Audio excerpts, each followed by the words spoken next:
Wenningcorporatie Elkien wil de helft van de verzakken wenningen onder Noorder-Dwestritten in Grauw veromkeepje. Elkien wie jeder ik de eigenaar van alle 20 huizen, maar had de helft verkocht.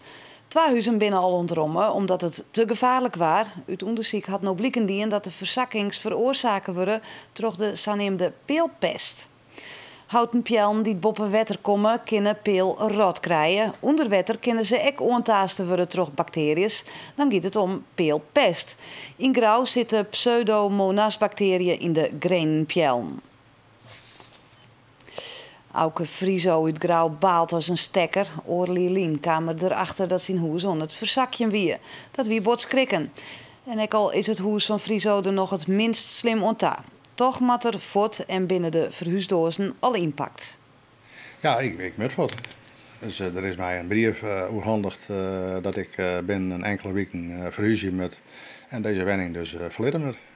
Wenningbouwvereniging Elkien biedt alle bewoners een oplossing.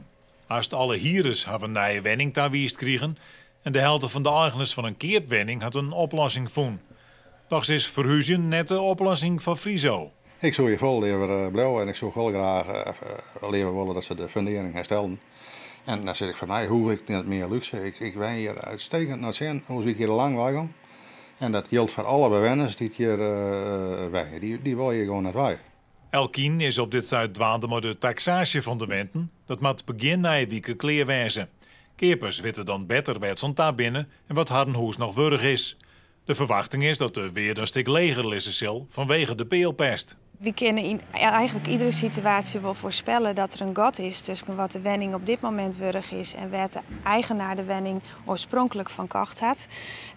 En dat gat maar we met subsidies vanuit de overheid of met inspanningen van banken hier uit de regio, maar we dat gat proberen te dichten via de particuliere eigenaren.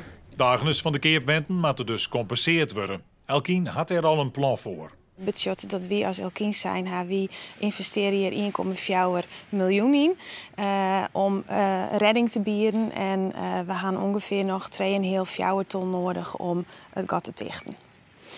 En daar hebben we verschillende partijen voor nodig. Elkien had 2 scenario's voor de toekomst van de Noorder-Dwestritten. Of de fundering wordt hersteld, of nijbouw. Auke Friso wil graag in zijn huis blijven, maar loopt net dat Elkien dat ik van doel is. Mijn gevoel is dat Elkien uiteindelijk net alleen handelen mij. En de gemeente nodig heeft om tot een oplossing te komen. En daarnaast is mij net duidelijk als ze dan kiezen voor herstel van de fundering en dan wel volledig nijbouw.